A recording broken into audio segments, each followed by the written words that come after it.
Do you really want to change something in your life, but you can't quite seem to take that very first step?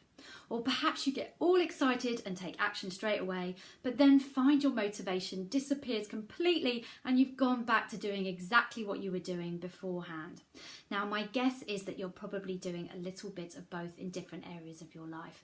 And that's why in this video, I'm going to explain to you why change can feel so hard and what you can do to help it make it much easier for yourself. Now, change can be really hard for us all, and there's a reason for that, so don't worry, you're really not alone. And when you can understand a little bit more about why that change is so hard or so challenging, it can really help you to become more aware of the tricks that we play on ourselves in order to stay exactly where we are and stay put. So why can change feel so hard then? Firstly, there's fear. Now, this is probably the one thing that stops us all the most. Our survival instincts are so strong. You've probably heard of the term fight or flight. And in the olden days, this instinct kept us safe and out of trouble. And ultimately, these instincts kept us alive. But in today's society, we perceive ourselves to be under threat almost on a daily basis. And this is what causes us to live with high levels of stress and anxiety, and it doesn't feel good.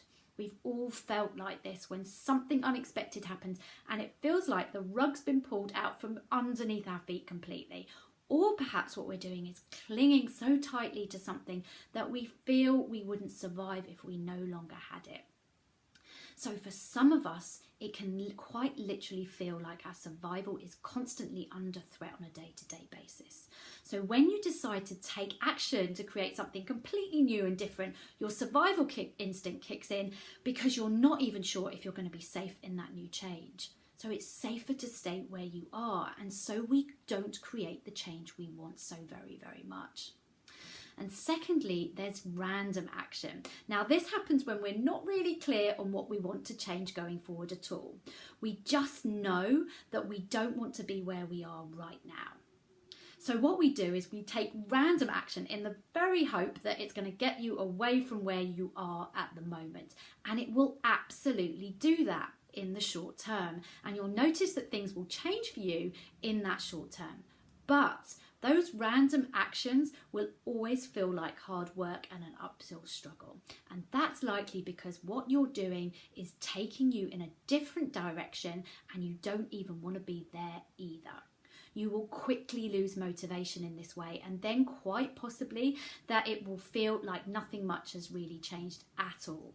So what can you do then to create the change you want more easily? That's always the big question that we want answered. So firstly, decide what you want to create change in. Get really clear on what it is that you truly want in your life in the next 6 months or perhaps the next year. Then ask yourself, what will this give you? Why do you want to create that change? This is important. Will this change give you freedom, peace perhaps, joy or love? Choose one word that describes everything that this change is going to give you. Be really clear on what that one word is and write it down. Next, what you can do is take new micro actions. Now, in order to create this bigger change in your life, you have to change things right now. It's really unlikely that you will get this bigger change straight away, and you might not even be clear on how to get there right at the moment. You're going to need to take some small steps first so the path that you want to take becomes clearer. Ask yourself how many actions, and there are thousands that you do on a daily basis, that resonate with the one word you chose. If, like me, it's freedom, then check what actions resonate with that. Eliminate actions that don't resonate to freedom and replace them with new and different actions that really do. Thirdly, make your actions your own. Don't take new action because everyone else is telling you that's what you should be doing. Be sure your actions resonate with what you want to create for yourself and that one word. This is what's going to get you to where you want to go much, much quicker. And lastly, be aware of that fear that we talked about. Fear is really sneaky. It's going to creep up on you and it's going to stop you from creating what you want. Be aware of it, make peace with it, and know that all it's trying to do is keep you safe. That way you can move through the fear, knowing that even though there might be a little bit of risk involved, you are still safe. So remember, start small and build from there. There's no rush. And if you found this helpful, then and you'd like more tips like this that I only share with my mailing list, then do click on the link in this post and sign up.